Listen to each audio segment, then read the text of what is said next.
All right, we're live, and let's get the intro. Coaches. Blow the whistle, ay. Blow the whistle, ay. Blow the whistle, they can't hold a flame against you, ay. Blow the whistle, blow the whistle, ay. Blow the whistle, got the game, it ain't no issue, yeah. Blowing the whistle, I had enough with you, the championship, it is gone. Ain't listen to you, I can't give it to you, cause you don't know what I've been on. This is the Coaches Podcast. What is going on, everybody? Welcome back into 2024. We are the Fantasy Coaches. We haven't been on in about a month, guys. Obviously, we know that, we take the month off in January and whatnot, so we don't really perform in that stuff. Then we take a nice vacation and whatnot. But now we're back here, and we have some new things to talk about, guys. Some different changes happening at the Coaches here. As you guys know that, Coach John took a leave of absence for a little bit. He's got some family going on. He's having a baby soon, so he's going to be taking a relatively long break from the show. He might be back at some point. Coach Jibbs, longtime guy of the show, obviously, he's taking some time for his own personal life right now. So, they left me. They left me a little bit. I told them they either had to stay or they're kicked off the show. So they decided to get kicked off the show. No, they're doing some own things there. They'll hopefully be back at some point, whether it's guest spot or maybe full time in the future. But they're off the show for now. But we do have some newcomers in here. We do have Coach Tyler. He's our newest member of the Coaches here. Coach Tyler, what's going on, brother? Welcome to the show. How's your first episode going already? What's up, guys? Yeah, super excited to be here. Super excited to jump on with the Coaches.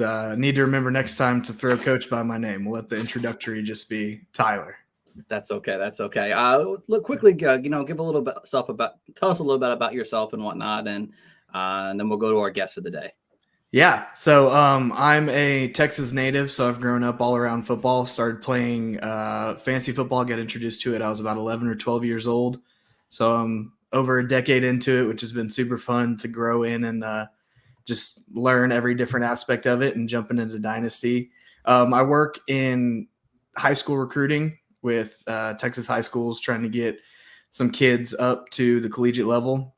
And then on the side, I am a writer with the Dynasty Nerds Devy team, so focusing on that recruiting stuff, going college to the NFL. So super excited to be here, super excited to jump in as a coach. Yes, absolutely. And that's how obviously me and Tyler met. Obviously, you guys know I do my little bit of writing on with the Dynasty Nerds as well. So I had we talked and we felt it was a good connection, so we brought him on here. So you're going to see a lot of Tyler moving forward, guys, here. Now, and of course, we have a familiar guest here on our show. Kyle, brother, what is going on, man? Welcome back onto the show. How are you today? First off, nice to meet you, Tyler, and live stream with you. And it's awesome to be here for this monumentous occasion, your first episode. Thank you. And Steve, I mean, I'm not with Dynasty Nerds, but I am a nerd. And I also like Dynasty football, so I guess that makes me a Dynasty nerd. So, yeah, I guess there's the connection there. But yeah, we love fantasy football. And I love the fantasy coaches, so I'm glad I get to come on. And I guess it's the time of year where, I guess the first thing I'll plug is Full Press Fantasy Podcast and Full Press Packers, taking a break until right after the Super Bowl, planning episodes probably within sometimes hopefully 24 hours of the Super Bowl. And the first topic we'll be talking about really those first, especially on the fantasy pod, probably the rest of February, is coaching changes and the impact they have on teams and things like that. But the coaching staffs are always turning over. So, the fantasy coaches, Jibbs was on for a long time, but eventually things, have to turn over. That's the nature of being a fantasy coach, right? And coaching the NFL in general. So yeah, touching and poetic in a sense. So yeah, miss Jibbs, miss John, but glad to be here. Yes. There'll be missed for sure. But I'm sure you'll see them at some point, guys, back on the show at some point. But yeah, we have a lot to talk about tonight, guys. Obviously, we're in the offseason now, so we do switch our focus a little bit more towards Dynasty. We try to get you guys some, in-depth analysis when it comes to Dynasty. We'll obviously get to the rookies at some point down the road here.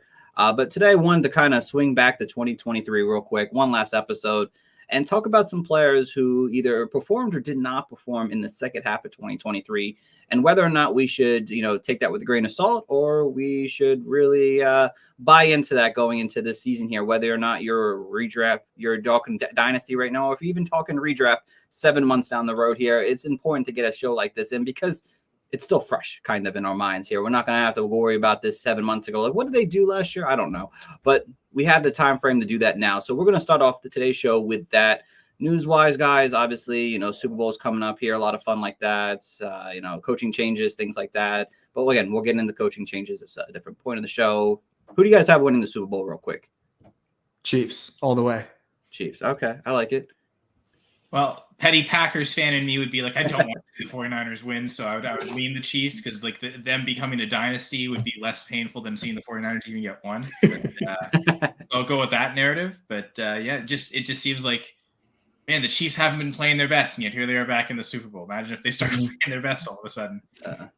It seems that way. I think this is the best defense Mahomes has ever had. And so that might be the edge that they need to. It's also the worst offense he's ever had. Yeah, so balance all of a sudden. So I don't know. We'll see. It's funny how the quarterback contracts are wildly like as opposite as could be. Mahomes, 10 years, $490 million or whatever it was. And then Purdy, his 4-year rookie contracts, I'm not even sure, probably pays him out, I would hope, like $5 million, I think, over the course of his 4 years, maybe. Yeah, it's not a lot. So probably not much more than that. I don't see that being in the double digits. So for a 7th rounder, I have to check the details. But yeah, it's just wild how, I guess, on offense they're able to pay for guys like Christian McCaffrey, Kittle, now Debo's big extension, and it's going to be those battles. Can the quarterback carry it, or will the weapons carry it? Like, what's the better way to build it? Is the rookie contract the best way to do it, or just get the elite quarterback and pay them and work your way around it? So it's interesting that the Ravens finally got this far in the playoffs, not on Lamar's rookie contract, but when he got this big extension and suddenly being paid as one of the highest paid quarterbacks in the NFL. And then they I don't know, I guess they made a really good 1st-round draft pick in Zay Flowers, because that's the case. But it's funny how the narrative was, okay, you have to get them on the rookie contract. It was the Russell Wilson thing. That was the one that changed it all. Overpay for your defense, get your quarterback on the rookie contract, get your title. But then, since then, Brady and Mahomes have won like 5 or 6 Super Bowls, and a lot of times is this highest paid quarterbacks, maybe not so much the first quarterback. Well, we will see on Sunday, guys. So hopefully we'll find out. Again, I don't care who wins, but I do expect the Chiefs to win this battle. So, but we will see. But let's get into our main topic. Brock Purdy. There we go. Yeah, we got to doubt him. We got to doubt us. All right, so let's get into our topic today, guys. We're talking about second half breakouts. We got players. We're going to start with players who had a great second half, and then we'll get to some players who did not have such a great second half for fantasy purposes. So first up, obviously, is Jordan Love. He was QB2 from weeks 10 to week 17. Obviously, he went on a magical run, almost, upsetting the who they play, the 49ers, and almost beating the 49ers? Yep. Or was that these? Oh, it was Detroit. It was the 49ers again. Was it the 49ers or was it Detroit? Oh, yeah, it was the 49ers. It was the 49ers? Yeah, okay. So he had his chances. He had that miracle, just like he did against the Lions, the 4th quarter comebacks. Right. He did it at the end. Yes. I remember now. But like I said, guys, amazing first season as the starter. Obviously, you see the stats on the sheet here. Fantastic first start of the season. So, Kyle, I'll let you start here. Are you buying into Jordan Love's breakout season? Are you buying, especially the second half, where he was, looked like a completely different quarterback than in the first half? Are you buying on this moving forward? Go Pack, go! As I mentioned, Full Press Packers pod. I am a Packers fan, so I didn't expect that. Certainly, this hype from Jordan Love. I did think they'd be. Actually, picked them to be 4th in the division, finish last. Even the Bears would finish ahead of them. So I'm glad I was wrong about that. Not biased, clearly. But you said it, Steve. Jordan Love looked different, and we talked about a lot on the Full Press Packers pod. The accuracy is kind of inconsistent through the first portion of the season. He was making accurate passes, but there was a lot that he was missing. And I still say, I know on the broadcast and the playoff games or every Fox game since then, Greg Olsen has claimed that, we saw it. It was them beating the Lions on Thanksgiving. That was the turnaround. It actually, I think, happened a couple weeks before that. I think it was the loss to the Steelers. Because in that game, I thought Jordan Love outplayed Kenny Pickett. That's really not a high bar to set. But he looked like the better quarterback to me, and significantly so. And he was making a lot of accurate throws into tight coverages. A lot of the early season success was best game, week 1. The Bears defense was just atrocious to start the season. Guys were just wide open, and it was easy for him to just hit the wide open guys and get big plays. But starting that Steelers game, it seemed like he was starting to drive the football down the field and throw receivers open and show that accuracy, not just being inconsistent, but pretty consistent at every level throughout. And they ended up losing that game. And I remember we talked about it on the podcast that week. They were, I think, 3-6 at that point. I mean, okay, playoffs probably aren't happening, if not completely over at this point. Jordan Love's development might be something that turns around. And sure enough, they went on a winning streak that included that Lions game, to Greg Olson's continuous point. But it really did start with that Steelers game, and then it led to a bunch of wins against the Chargers, the Lions, the Chiefs, and enough down the stretch to make the playoffs. So I think Jordan Love's own ability helped, but I also think that the young receivers getting better at route running, which that entire receiving core is on their rookie contract still. So literally everyone can return. Everyone is still under contract next year that they had. So that looks to be something that could grow with them. I really liked the Jaden Reed draft pick. He was, I remember, in my top 5 of the rookie receivers last year. And sure enough, that I feel like that paid off. And maybe, if Christian Watson can stay healthy, but also regain what he had in his first season, I think those two could be truly dynamic, that their continued development will also help Jordan Love. So I'll just say I'd buy in at his, whatever his redraft price will end up being. I think dynasty-wise, I have him inside the top 15, just barely in there. Maybe that's even a little low, 15. But it seems like that's kind of his in my top 10 right now, somewhere around the QB1 range, if not high-end QB2. All right, I like it. I have him in my top 10, so I really am high on Jordan Love. Tyler, how about you? I'm still doubting him, so don't doubt your own quarterback. Come on, Tyler. How about you? How do you feel about Jordan Love's second half, and are you buying into that moving forward? Yeah, I'm definitely buying into it. Just kind of echoing what Kyle said. It's definitely the development. We saw he's starting to get his first real amount of playing time, and we saw him working through the kinks throughout that first half of the season. And then he flipped that switch, and all those young guys around him flipped that switch. And going into next season and the next couple of years, he's going to have a hopefully healthy Christian Watson. I know he's going to see some specialists to try and stop injuring that hamstring. He's going to have Jordan Reed. He's going to have Luke Musgrave.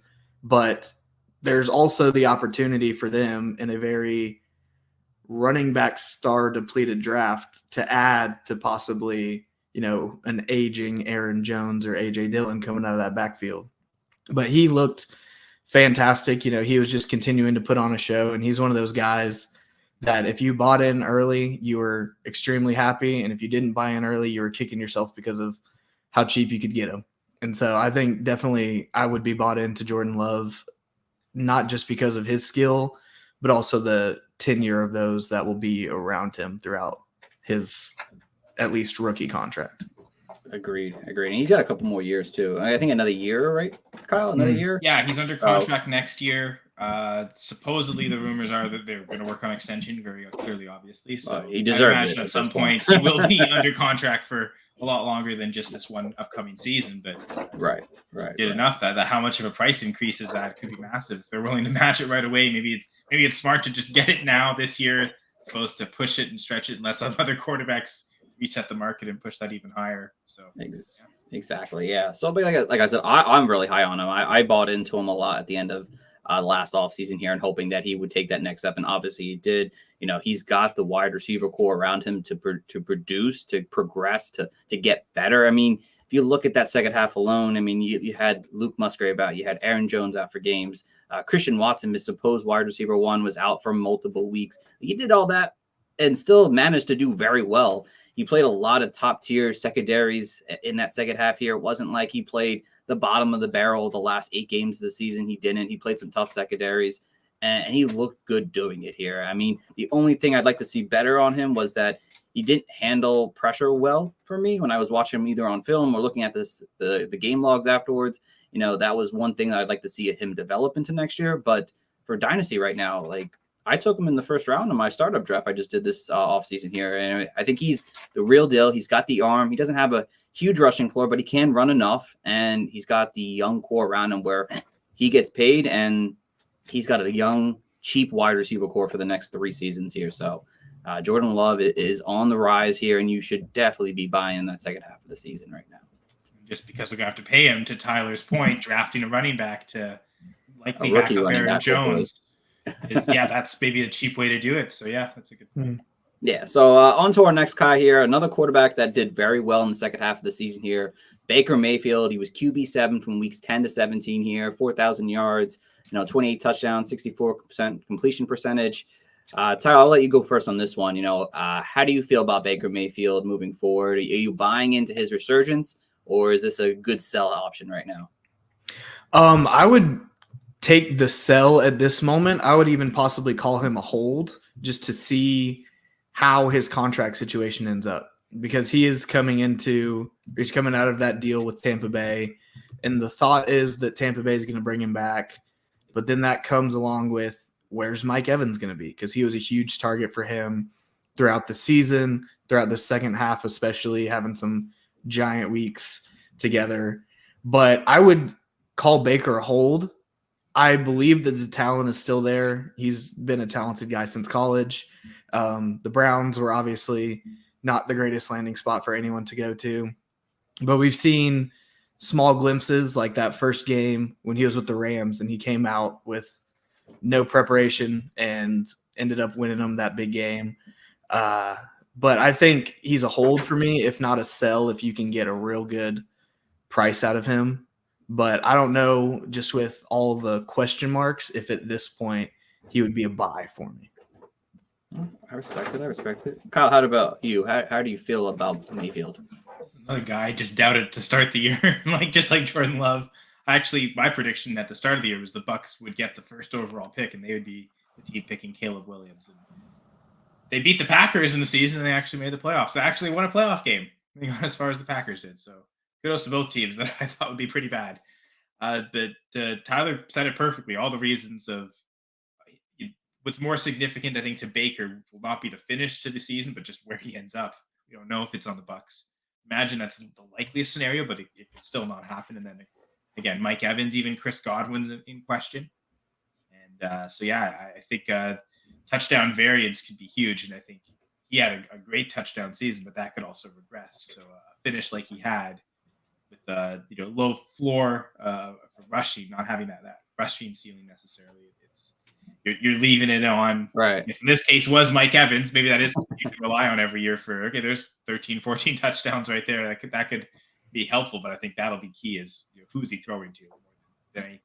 Yeah, that will be key. Mike Evans is a free agent. Obviously, there's a chance he comes back, but do the Bucs want to pay a 30-year-old wide receiver, upwards of, $15-16 million? I don't know if they want to do that yet. I think the biggest situation would be his offensive coordinator leaving. And Dave Canales, going over to the Panthers here. Canales was a guy the last 2 years was a guy who could help quarterbacks resurge back in their careers with Geno Smith and obviously with Baker this year. And if you look at Geno Smith this past year, he regressed without his OC there this past season. He did not look like the same quarterback that we liked 2 years ago. That was like, oh, wow, Geno's like a decent QB2 that we can start every single week, where at times he was, but not as frequently. And, that is going to be the key for Baker, is if he can continue that success. You saw Geno Smith, his completion percentage dropped by 4 points without Canales on the team there. His rushing attempts fell as well. So it will really depend on what kind of offense is around Baker. For me, if I can get off Baker for a late first-round pick right now, I'm probably taking that personally. I'm okay with the hold too, but I'm definitely not buying into the success here. I don't think Baker just bounces back to be the quarterback we want him to be. He's still kind of a gunslinger type of guy. He still needs a wide receiver one to help him, and I don't think Chris Godwin at this point of his career is going to be that guy. So unless they bring somebody else in, I think there could be struggles for Baker moving forward, especially in Dynasty right now. Yeah, you've got a first for sure. That's a good point. Yeah, you can do that. All right, over to a running back here now. We have James Cook here. Now, James Cook, I think his stats are a little padded in certain weeks, but he was RB7 from week 10 to week 17 here. Obviously, he finished with a fantastic 1,100 yards, which doesn't feel like he ran for 1,100 yards this year. He had 6 touchdowns. He had another 400 yards in the air. Kyle, how do you feel about James Cook? Is he someone that is primed to continue his success, or is this, sell high on a guy who had a great season? I mean, you kind of foreshadowed a bit the last part you made about the Buccaneers and Dave Canales and who's going to be Baker's offensive coordinator, not just the weapons. This big streak of Cook at the end of the season does coincide with the Bills firing former CFL quarterback Ken Dorsey and going with Joe Barry. Weeks 10 to 7, only one of those weeks was I think that Dorsey was fired after week 10. So only one of that game and down that stretch involves the Dorsey offense. So his back end stretch of RB7, a lot of that can be attributed to the Joe Barry offense. It seems like they committed to the run game more rush attempts. Suddenly he gets to 1,100 rushing yards out of nowhere. I'm also surprised by that too. So it's think the fact that they retained Joe Barry says that they liked what they did. It also coincided with a big win streak too. So they were winning these games where they were using James Cook a lot. So the Bills probably are incentivized to continue to do so. So I would, if anything, I might be willing to buy him. I think if you're, if you're trying to get off older running backs, maybe he's not viewed as someone that's as untouchable, and you give away a productive Tony Pollard or Joe Mixon, and you add something to them, you can get a younger running back like that way. You reset the clock to someone who's still on their rookie contract. So he is 25 though already, so yep. He's not as young, but I respect it. I respect it. You should never buy running backs. Who am I kidding? Yeah. Don't buy any running backs ever. But don't buy anybody. Coach Tyler, man. I'd lean buy side on him though. So how do you feel about James Cook? I'm gonna also call him a slight buy. Like we talked about with the OC and Joe Barry. Returning him will be great, and then you just got to look at what the passing game looks like the second half of the season, with Stephon Diggs starting to regress a little bit, and looking at it from a fantasy perspective, hopefully you're able to trust him at least the beginning of next season if you have him, because I doubt you can get anything substantial for him right now. But with Stephon Diggs regressing as he did, and the questionability of Gabe Davis's consistent production, or the inconsistency with his production, I think a lot of the offense is going to almost have to run through Cook for them to be successful. They're going to keep the ball in Josh Allen's hands like they have, but they have this formula to success that they've seen work through the back half of this year, and the main proprietor of that was James Cook. So he's not he's not going to be a top 5 dynasty back. He's not going to be the sexy buy of the offseason, but he's a guy that's going to be able to get you those tough yards and grind out the points that you need to hopefully put you over the edge and going into your season next year. Yeah, no, I get what you guys are saying about Cooks. I really do. I guess I'm kind of on the opposite. So I do like that in my own part there. But with James Cook, he had a much better success, especially for fantasy, because some of his fantasy points really stood out. He had those 2-game stretch where he was over 25 fantasy points. But then he also had that 3-game stretch at the end where he was under 5 fantasy points a game. Again, they went kind of away from rushing him, 18 plus times a game. They went back to throwing the ball a little bit more. And that's my one concern with Cook. He had a great season. Don't get me wrong. Great seasons out of him. He's an amazing running back. But I do believe they still want to bring more of a bruiser type running back in here, especially late in the season here, to kind of complement James Cook. They didn't really have that. Damian Harris was supposed to be that guy. He got hurt. They brought in Latavius Murray. Again, that didn't really work out that great. They tried the Leonard Fournette situation. That clearly didn't work early on. So for me, it's I just don't know if Cook's going to be a guy who is going to consistently be trustworthy enough that on my team as an elite running back or a strong running back. Right now, you could sell him, for a first. You probably could get a first pretty easily. But if you're trying to buy him, you have to give up a first for. And I think I'd rather hold on to my draft pick personally. That's kind of how I feel about him. I feel like this is still a pass first team. This team still runs through Josh Allen, and I don't think that's going to change, even though that we saw a slight change in the offensive play calling late in the season. I still don't think that's enough for me personally to go out there and buy Cook. So that's kind of how I feel about James Cook. All right, over to the next one here, guys. We got an older guy, Davante Adams. Adams had a weird season, but he was wide receiver 11 from weeks 10 to 17 here. 1,100 yards, 8 touchdowns. Did not feel like he had that this season, but he did have it this past season here. So, Tyler, how do you feel about Davante Adams? Yeah, everything with Davante Adams just points me to a sell. The age, the question marks going into Oakland season next year. I know they had Cliff drop out of the race for offensive coordinator. It's just still a question mark team of, they're probably going to be projected out as a 500-ish team, but the variance could easily drop them down to picking top 10 in the first round next year. And so I would try and get rid of Davante Adams.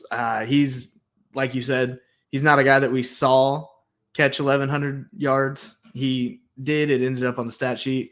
But when you watch the game, he doesn't look like the Devontae Adams of old, and it's one of those you kind of want to get out while there's still the name value before the true regression begins to take hold. I respect that. Kyle, how do you feel about Devontae Adams? Well, if you said entering the season that he and Jacoby Myers would score the same number of touchdowns, you'd be scared because, oh my God, Jacoby Myers never scores touchdowns, but he had 8 this year somehow.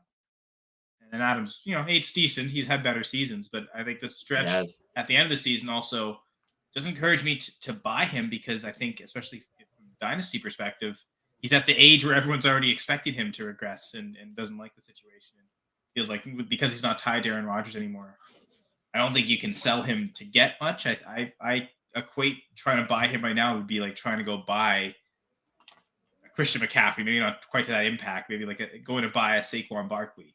You're not buying them for the dynasty value anymore. This is teams that feel secure enough, especially super flex enough quarterback rooms where you're just trying to buy points. This might be a cheap time to buy points, especially from Adams, where you wait to buy him in the season, it might be a little bit more expensive.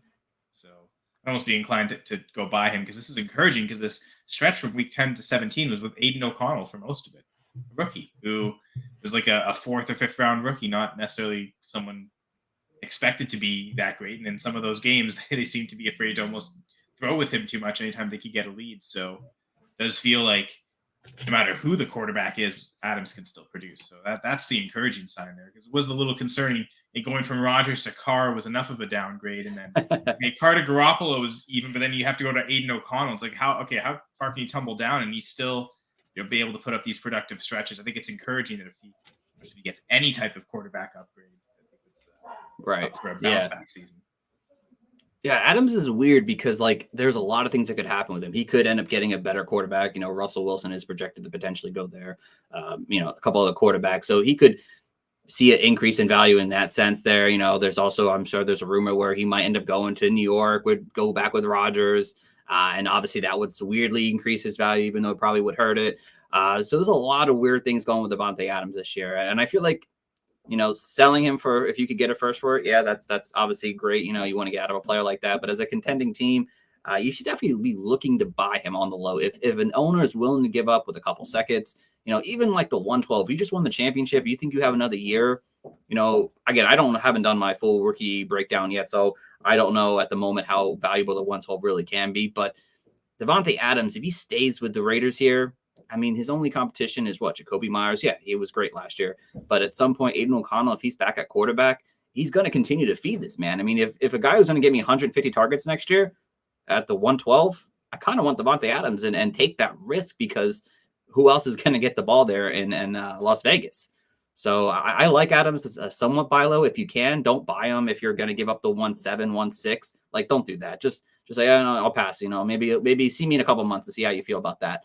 But he's definitely a good time to buy low because the image of him not having that great of a season, even though on the stat sheet kind of does like he did, but on a per game basis, people were frustrated with Adams last year. But I think he still can be a decent buy low option right now, if someone's willing to do the actual buy low scenario for yourself. So over to the next guy here, we have Mike Evans here, wide receiver 4 in the back half of the season, weeks 10 to 17, 1,200 yards, 13 touchdowns.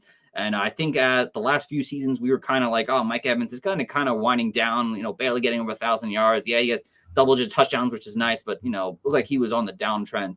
And this season he just exploded, going into a free agency where doesn't have a contract right now for the first time in his career. Kyle, how do you feel about Mike Evans moving forward now?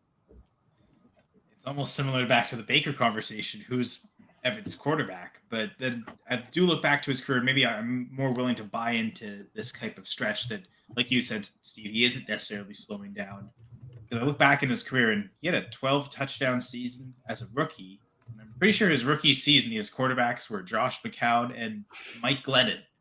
So as a rookie, if you can get 12 touchdowns with those guys and then all the other heights he's shown, he's kind of proven already early in his career that he doesn't need Tom Brady to be great or even Baker Mayfield. So let's say he leaves and Baker stays and he ends up with a different quarterback and not as good quarterback. He could probably still be a productive touchdown catcher, and I guess the resurgence, like you said, barely getting to 1,000. That stretch of like scary. The start of his career was always a little scary coming down to the last game of the season. This year, got it done like week 14, 15. Like, okay, this is stress free. This is great. All the years with Brady, it's okay. Brady knew it. Okay, let's get there just at the end to keep it going. Good thing he had those 17 games a couple of those years. But yeah, it's encouraging to say that it wasn't necessarily a decline. Now I think his season with Baker, he got more targets than any of the 3 seasons with Brady, and those were years where a couple of times Brady was breaking records for most pass attempts ever in a season by a quarterback. He was throwing to those running backs. That's why. Or Lenny Godwin more than Evans, and I think that is true too. Baker seemed to favor Evans a lot more than Godwin. Now, a different quarterback with these two same receivers, let's say Baker doesn't stay, maybe a different quarterback views it back how Brady viewed it, and Godwin is the guy. So there is maybe some concern, but I think what he's shown year over year, you can at least expect that baseline production. Right. Like, what if he ends up what he did with Brady is probably at the still his floor. Right. Like, what if he ends up in Indy or in New York? Like with the Giants, like that would which New York? That's pretty wild. The Giants, obviously, like those are like teams that need a wide receiver. Like that could hurt his value really badly. Yeah, no, for sure. So that is something to consider here. Tyler, how do you feel about Evans? Yeah, definitely. Like Kyle said, I'd sort of view it as the opposite of Devontae Adams. We looked at Devontae Adams and you just kind of watched him go through games, and a lot of times it didn't look like he was putting up the numbers that he was. And you watch Mike Evans and he still looks like, vintage Mike Evans. And it's definitely a question mark of where he's going to end up. As a Houston guy, I'm really crossing my fingers that he'll take a hometown discount and come play with Stroud, which would obviously make him a smash buy. But he's definitely still got the juice, and he's shown it every season. He's one of those consistent guys who his floor is going to be exactly where you want it to be. And his ceiling, it might not be as high as some people you'd be trying to buy out on, but he's someone that you can consistently trust to put up the numbers that those 1,000-yard seasons and those most of the time double-digit touchdowns. I like it. With Evans, to me personally, I'm kind of holding him. I want to hold on to him. Like I don't really want to buy him right now because I don't know what his landing spots to be. Like I feel more confident that Adams will be in Las Vegas and he's going to see the main target share. Evans, like I don't know what's going to happen with him. Like he could stay with the Bucs and Baker and they could run it back again, or he could go somewhere else and team up with Michael Pittman, or like even if he goes to Houston, like he's awesome there, but he's also got Nico Collins, Tank Dell, and everyone else in the world there in Houston now. So like that would not want me to buy him as much. So for me, I'm like kind of holding on him right now. Like I don't really want to sell him at the moment, but like I want to see how the offseason goes for him. And if I want to sell him, I'm going to wait till the end of the season to go for that. Mm-hmm. So. All right, let's get to the last one of the not bias, but the productive guys here. David Njoku, tight end 1 over the last 7 weeks or 8 weeks of the season here. Amazing season out of him in the back half. Helped people win championships. 800 yards, 6 touchdowns, career highs, and basically everything. Tyler, how do you feel about David Njoku? I love Njoku. He was always one of those hyper athletic tight ends that we, kind of sit on and you're just waiting to see the breakout happen. And of course, his breakout happens when the Browns pull Joe Flacco off the couch. Only a story like that could be written by those script writers that they got in the league. But I'm all in on Njoku. We're at a rare time where going into last year, we were kind of looking at 2, maybe 3 elite tight ends going into the year, and then kind of hoping those rookies panned out with Laporta and maybe Michael Mayer coming out and being what everyone hoped he would be while he was in college. But jumping into the offseason and then the 2024 season, we've seen that number increase to where we've got guys like Njoku who broke out, and a Trey McBride, and Laporta hit as a rookie. And so Njoku, if you don't have one of those young tight ends to buy, or if you have an older, maybe a Mark Andrews or a Travis Kelce that you're trying to get rid of, Njoku would be a great buy. He's just such a good athletic target, coming out off the line, and he's even splitting out.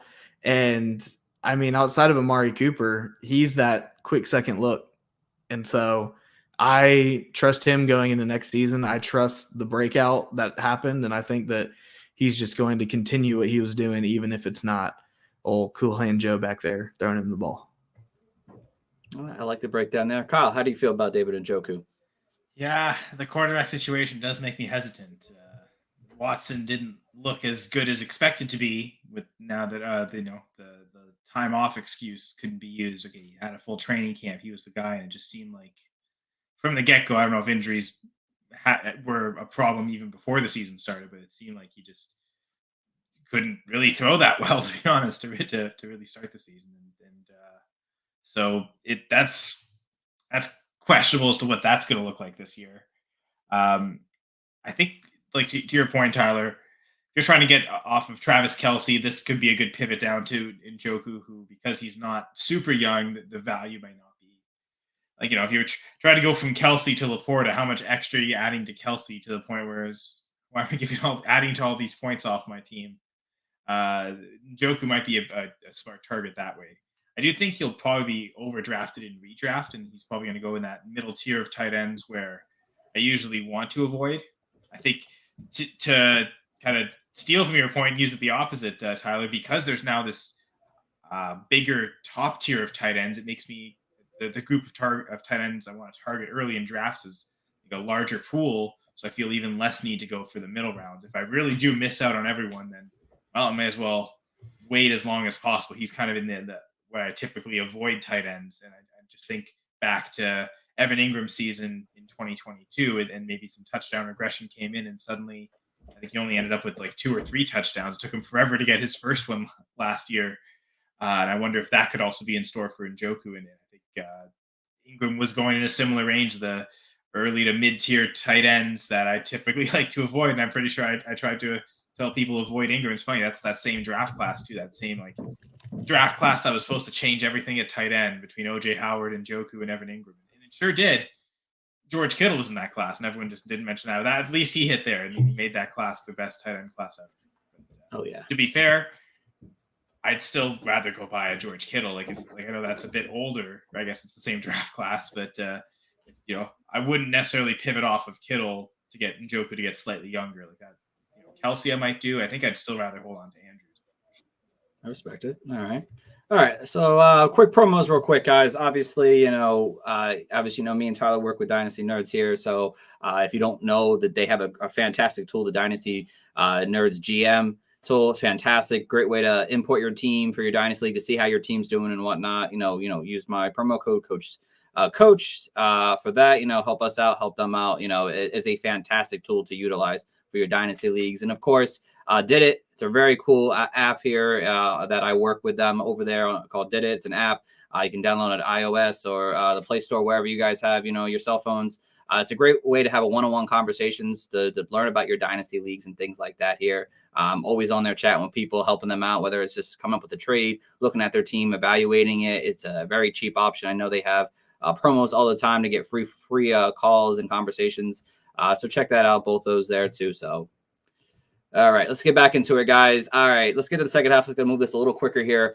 Start with Tua Tagovailoa, QB 18 in the second half from weeks 10 to 17 here. Obviously, he led the league in passing yards this year here, but obviously that second half of the season was probably one to forget for many Dynasty owners or redraft owners alike. So, Kyle, I'll let you go. How do you feel about Tua moving forward? Is there concerns for you? I guess I'm less concerned with this stretch, as a lot of people are. The common narrative is, it gets colder at the end of the year. He doesn't know how to play in the cold. But the Jets defense was in this stretch. I think you have to play them twice through this week, and that was this 10 to 17. That was arguably one of the toughest pass defenses to face all year. So that kind of came in an unfortunate stretch of games. And then even the fantasy playoffs, he was a disappointment. But I think he only had Waddle and Hill for one playoff game in the fantasy playoffs. Week 16, they were both active, but so a lot of this did come with wide receiver injuries, and now maybe that's the bigger problem. Is that you could talk about this more, Steve, but the Dolphins really seem like they need need to invest in a third target, and maybe that's constantly the running backs, but either a third, your third wide receiver or a tight end you can actually throw passes to.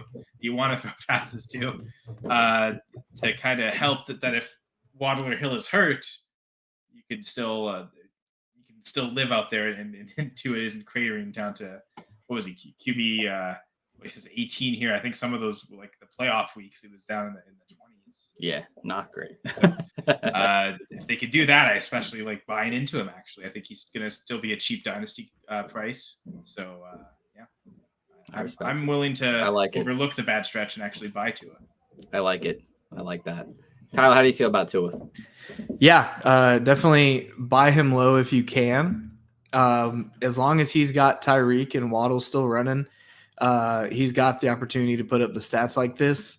And, coming off of those wide receiver injuries, when you're losing an elite option, even if you have two of them, it helps the defense hone in on, especially losing someone with the dynamic ability of Tyreek Hill. You are able to zone in on Waddle, who is elite in his own right, but a little bit easier to defend if you're a defensive coordinator or defense. And so I would buy low on Tua if you could. I'd possibly hold on to him if you've got him on your roster and you're kind of questioning, do I sell him? How do I get rid of him? What's going on here? And so I would hold him if you have him. I would buy low if you can get the right price on him. But I think as long as he's got Tyreek and Waddle, he's good to go. Yeah, that's a great breakdown there. I like that. And you guys, I like both what you guys said about Tua right now. And for me, I want to buy into him this offseason here, Yeah, he comes with his baggage, whether or not he's kind of hot and cold a lot of times, especially if it's not good in cold weather. But, if you look at the season here, Raheem Mostert had 18 rushing touchdowns. Devon Achane had 8 rushing touchdowns. That's 26 touchdowns that maybe half could have went to Tua. I mean, give him another 12 touchdowns, you're looking at a 40-touchdown season here.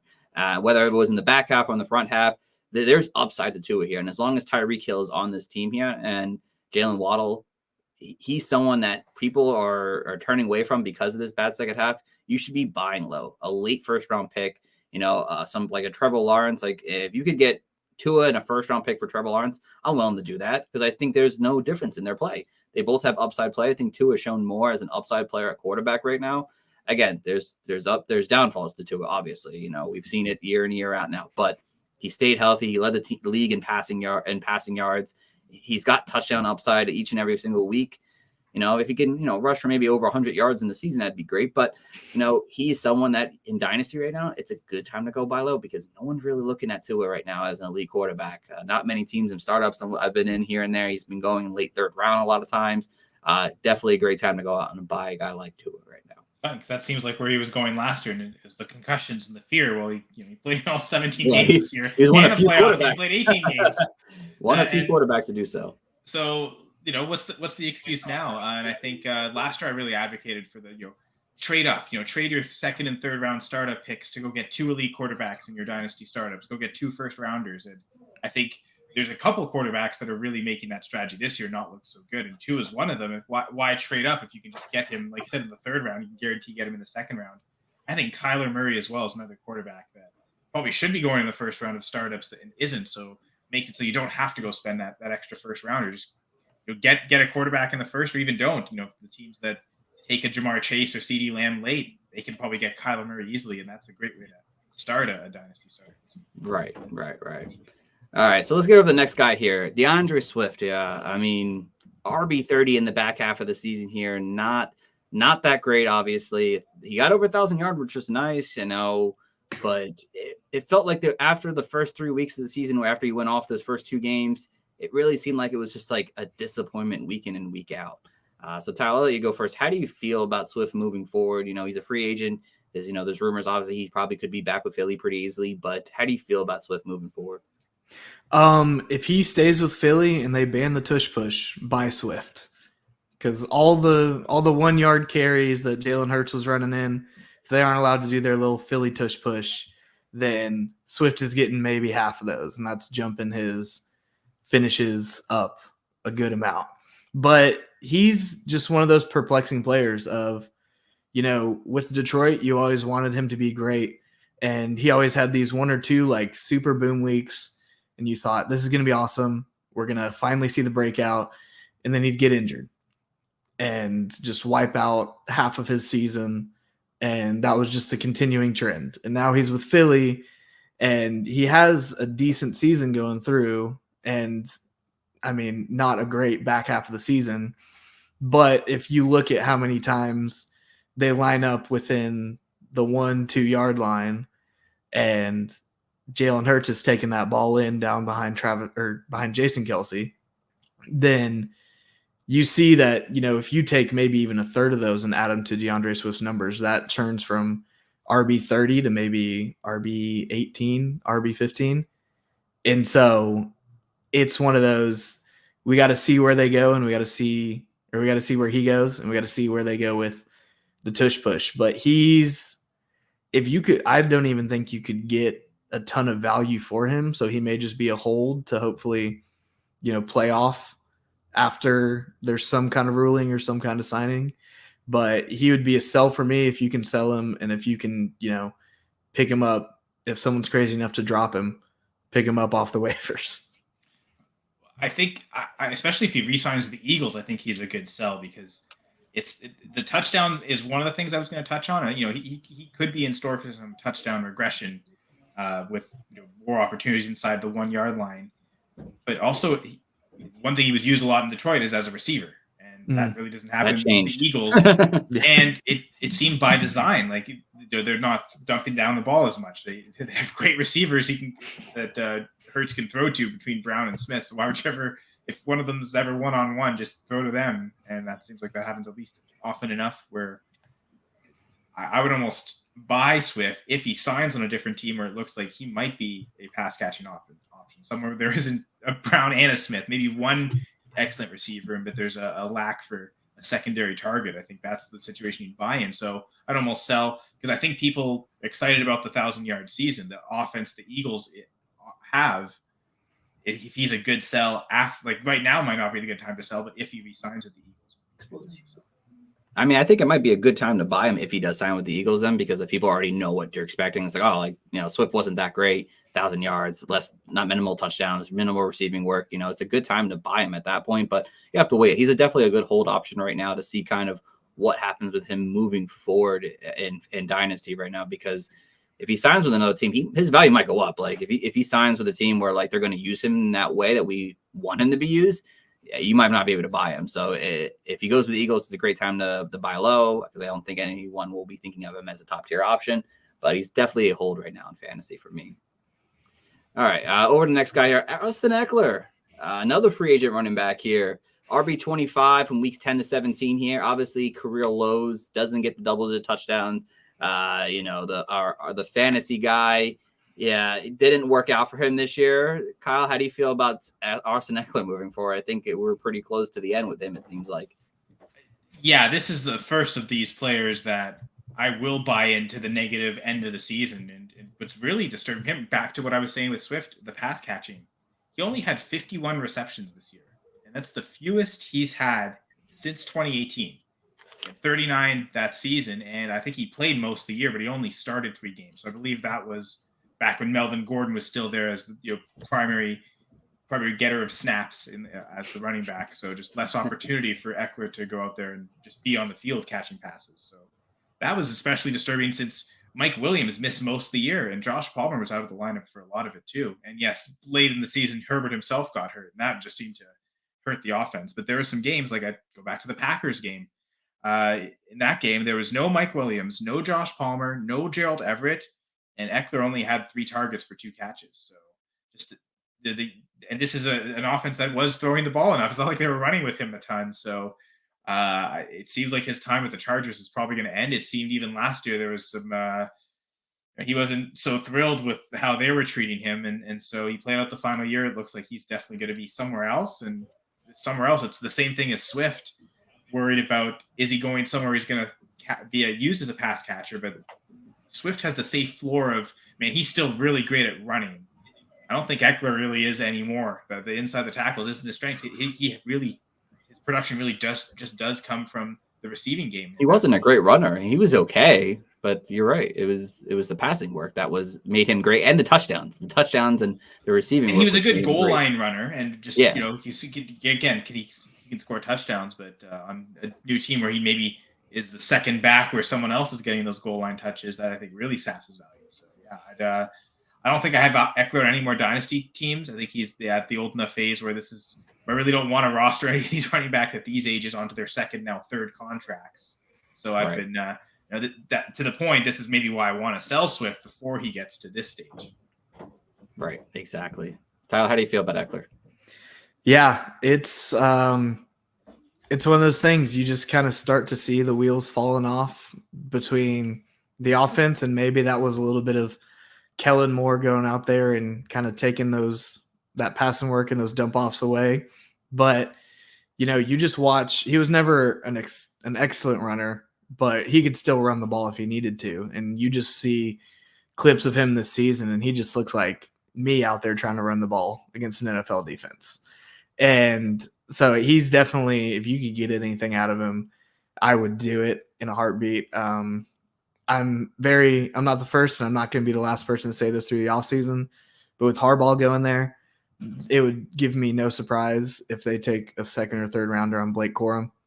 If they use that pick, bring him in to, sort of replace Eckler, or bring him in as that little bruiser back so that Eckler can be thrown into the passing game again as he was. But I still think we're just kind of seeing that regression to the point of, I'd rather get out from under it and then be wrong in the sense that he has an all right season than hold on to him in hopes that he's going to resurge and end up even more disappointed than RB25. Right. No, I mean, I get that. I actually did the mock draft for the Dynasty Nerds, and I had, I think Jonathan Brooks going there, and then Harbaugh signed. I was like, oh, Blake's going there now. He's going to go there now in the third, fourth round. So, but yeah, Austin Eckler isn't someone I'm looking to buy right now. I mean, yeah, you could buy him maybe if someone's willing to give up a second, but I don't really see the value in Austin Eckler to buy him unless you're a true contender and someone's willing to just cut the bag short on value on him right now. So we do have a surprise visitor. Coach Jibbs has made an appearance in. Hello. Oh, wow. I gave your send-off speech today, and you're on the show. We were talking about fantasy coaches, coaching changes. Oh, yeah, you're going to have years where there's turnover on the staff. No, yeah, he's right back. He can't man. I just want to take a front office position, Yeah, he's in the background. He's marketing. Pete Carroll. He's marketing. Coach Jibbs, obviously, Kyle, but you haven't met Coach Tyler. He's our newcomer here, a new fresh face in the offense. So Coach Tyler, this is Coach Jibbs. He helped me start the show up from a long ago. So you're on mute. What's up, man? Nice to meet you. You're on mute, sir. Classic Jibbs on mute. Just to remind us that it's really him. Yeah. There he is. He's unmuted now. All right. So let's continue on here. We're going to only do two more because I got to get off soon here. So AJ Brown is next up on this list here. This is a Jibbs boy right here. Wide receiver 34, weeks 10 to 17 here. Even though he had a fantastic season, he had 1,000 yards in the first half of the season. He had 400 yards in the second half of the season. So that kind of tells you the kind of season that AJ Brown had. Obviously, the Eagles just downward fall on offense in the back half of the season here. So, Jibbs, do you want to mention anything about your boy AJ Brown? He's fucking great, but I'll kind of lay the hammer on our offensive coordinators. I guess them not trying to feed the ball or get them in the right positions definitely put a hamper on it, and obviously Hurts having a little bit of some injuries during the late season kind of put a hamper on his first half explosive season. So I still think he's a good player. If I had an opportunity to buy AJ Brown, I still will, because what's he 27, 28? He's still got a good 3-4 years left. So I got Kellen Moore in the building, so I see him do plenty of good things with other wide receivers and running backs. So I'm considering majority of the Eagles a buy. Yeah, he's only going to be 27 at some point during the season, so he's still relatively young. He is in that prime wide receiver position. Coach Tyler, how do you feel about AJ Brown? Yeah, buy AJ Brown. Going back to what we were talking about with DeAndre Swift, so much of the offense was that running game, and if they take away one of the main aspects of that running game, Hurts is going to be forced to pass the ball more. They're not playing for 8 or 9 yards per downs. They have to go the full 10 yards now because they're not going to be able to count on that tush push. And I think bringing Kellen Moore in is a fantastic hire in terms of the receivers, looking at A.J. Brown, looking at Hurts being healthy and being able to come in and throw the ball. I think we'll see, again, that first half A.J. Brown next year and hopefully not the second half at all. But, yeah, especially with the disappointment that the second half of the season was, especially if you can get him off someone that was let down in the fancy playoffs, I would go out and buy him. Well, we have some breaking news right now. On Twitter right now, the Philadelphia Eagles will host the first ever game in Brazil, opening weekend, Friday Night Football. Oh, wow. The first ever opening weekend the NFL is having a Friday Night Football game. That's good. That's awesome. In Brazil. Wild. That's good for football. That's fantastic. I'm loving it. I don't know how they're getting away with it, but they said it's opening weekend. So I don't know how they're getting. I hope they're not supposed to do that. It has to be an early game. So that's I don't a walking L. So there's some. It could be a little Commanders Giants Cowboy game over there. Maybe, who knows? But they're the home team, Jib. So you lose a home game this year. But you're being Brazil. That's a lot of fun. Wow, then. AJ Brazil, but he's still a top 5 dynasty wide receiver for me. So definitely go buy him. To add to the yards disparity, the touchdowns match too. He had 6 touchdowns until week 9, and then 1 touchdown that 10 to 17 stretch. So yeah, definitely go buy AJ Brown. If he's not being priced as a top 5 dynasty wide receiver, he's probably the most attainable of the guys in the top 5. Jefferson, Chase, CeeDee Lamb's price has skyrocketed this year, and honestly, people who have Amon-Ra St. Brown have got him so cheaply that they're probably not wanting to let go ever. Exactly. And just to add, I know the one player that's wide receiver 35, I think Terry McLaurin also wouldn't overreact to that low stretch just because we don't know who their quarterback is. It's as simple as that. I think Washington's going to get a better quarterback. Yeah. Terry McLaurin was the other one, guys.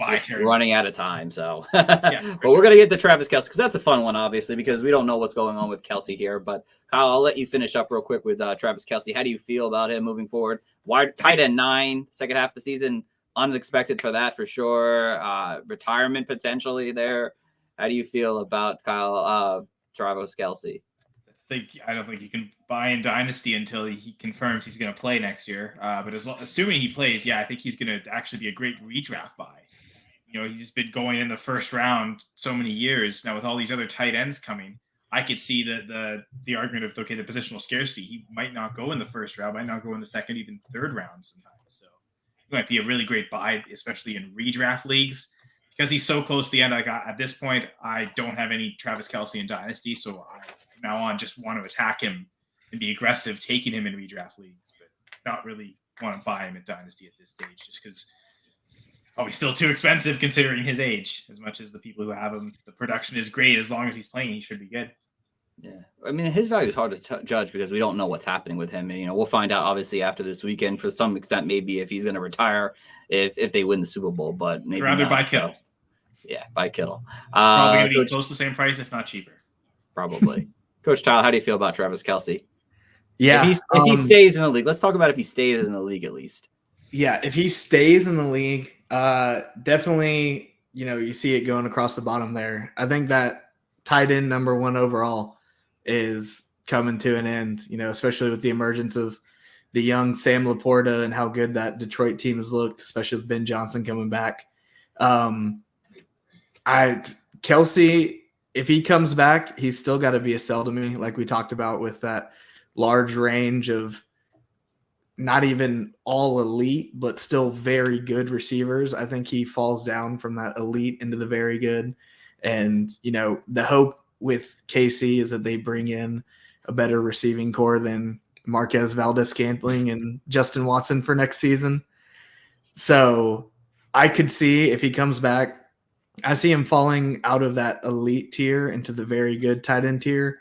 But, with Jason Kelce not being retired yet, I can't help but think that they're going to kind of go out at the same time.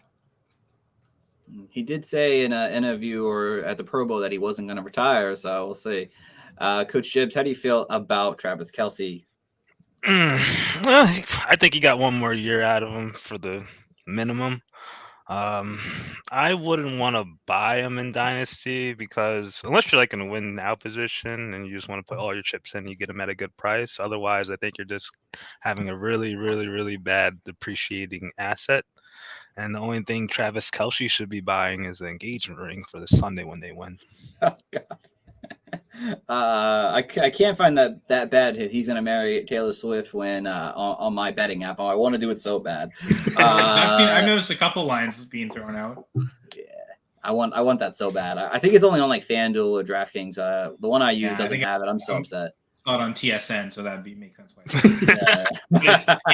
it's pretty heavily juiced to the no. So I don't actually think it's gonna happen. At least that's what the odds makers say. If it's like minus 3,000 for no or something, like it's you drop a little sprinkle on yes, and you have to. You just hope for it. Yeah, no, for sure. That's new album like coming out, possible Super Bowl.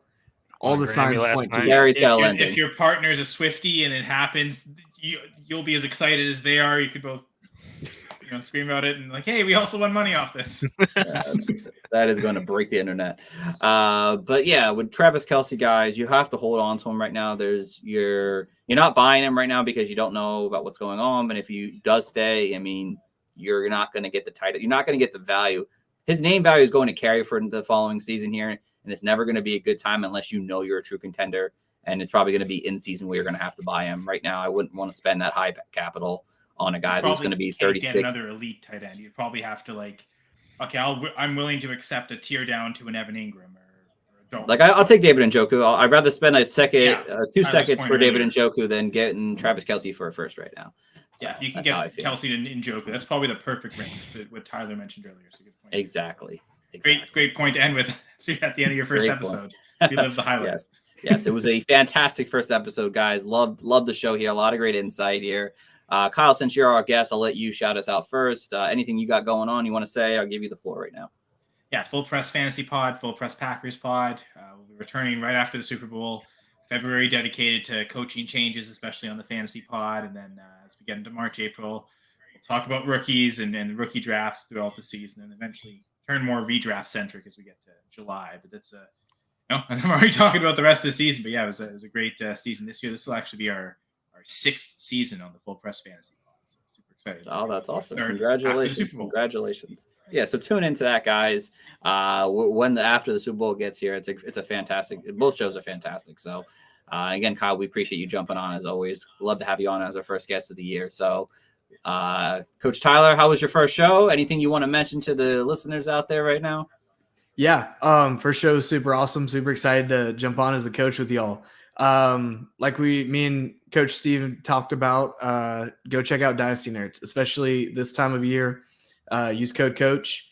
Not only does that get you into the Dynasty GM, but that gets you into our all 22 film room, which is stocked full of film for rookie season as you're looking for Dynasty. And then also keep an eye on our Devy content because we'll have a ton coming out, rookie profiles, mock drafts, different things to get you ready and primed for your rookie drafts. So keep an eye out for that, and super excited to be jumping on with y'all. So great, okay, fantastic first episode, Tyler. We'll love having you on. It's gonna be great. Coach Gibbs, anything you want to mention before we go out tonight? Like, comment, subscribe to the Fantasy Coaches on YouTube. Hit us up on Twitter at Coaches Fantasy for all your little hot takes and tweets and all that good stuff. And that's about it. And again, I appreciate y'all for jumping on again, all 3 of you guys. It's going to be another fantastic season here at the Coaches. Thank you all for tuned in tonight, whether you're live on our YouTube channel or if you're listening afterwards on Spotify, Apple Podcasts, wherever you listen to your podcast. We definitely appreciate it. We're going to be here every Monday around 6 p.m. Eastern Standard Time live. And then obviously the show will be up a day or two afterwards for you to listen on the pre-recorded. And again, we'll be here all off season. We're going to be tackling some dynasty, some free agency. We'll get into the rookie drafts. And then before you know it, the summer will be here and we'll be talking about 2024 season. So we enjoy you all having you all on. Tune in until next time, guys, and have a good one. Back to back is not far-fetched. We got a couple of Clark Kents. I've been feeling super